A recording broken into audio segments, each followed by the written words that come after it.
अब सोचने का विषय है, विचारणीय विषय है कि आप जिन कोठियों को, संपत्ति को, संतान को अपना मानते हो, ये आपका नहीं है। ये दूसरी बात है, क्योंकि हम जीव संज्ञा में हैं, ये हमारे बात समझ में आती नहीं। परमात्मा की इस रोशनी में कुछ दिनों के बाद आपको ये स्पष्ट दिखाई देने लग जाएगा कि ये अपने नहीं है। अपने नहीं है तो ये कौन है?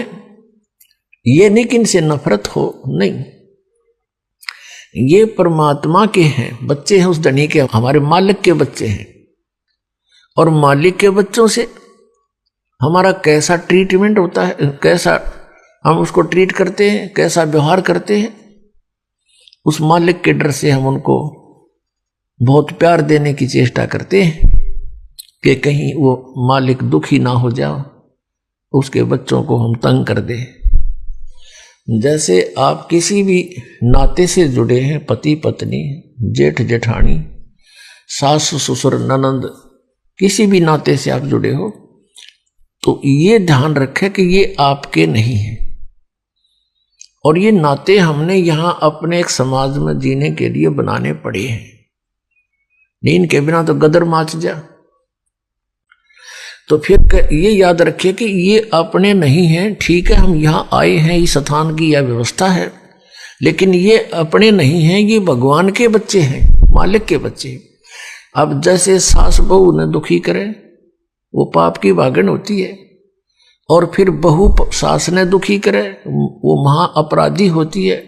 क्योंकि सास की जो आशाएं होती हैं कि मेरी पुत्र वधू आएगी, मेरी सेवा करेगी, मैंने प्यार से बोला करेगी, तो वह हर प्रयत्न करती है अपने बच्चे के विवाह करने की, कि मेरा बच्चा ब्याह जा, बेटी आवेगी।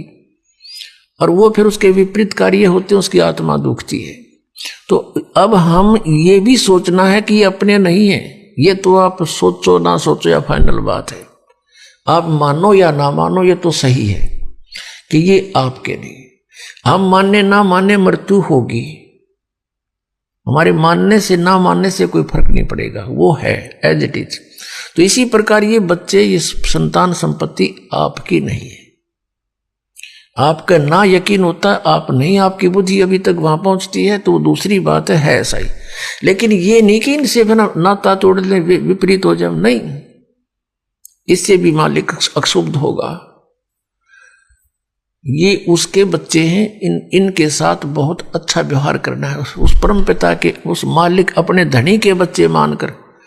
अब जैसे दास ने देखा कि एक कोई फैक्ट्री का मालिक था, उसकी एक पुत्री थी, 8-9 वर्ष की होगी, उसके लिए एक नौकरानी रखी हुई थी उसने, और उनकी कोठी से स्कूल विद्यालय उस लड़की का घनी दूर नहीं था, 1000-2000 फुट था बस।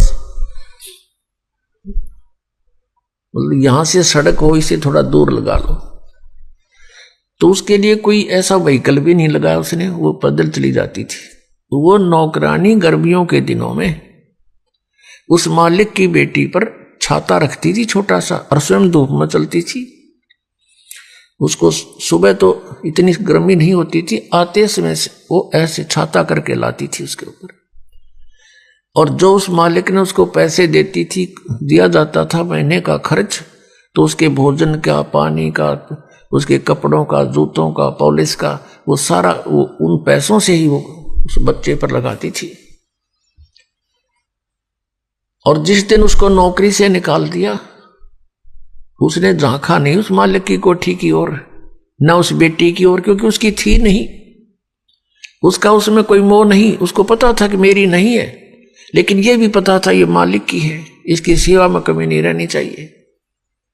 तो ऐसी पुण्यात्माओं, आपने अपने आप को ढालना पड़ेगा।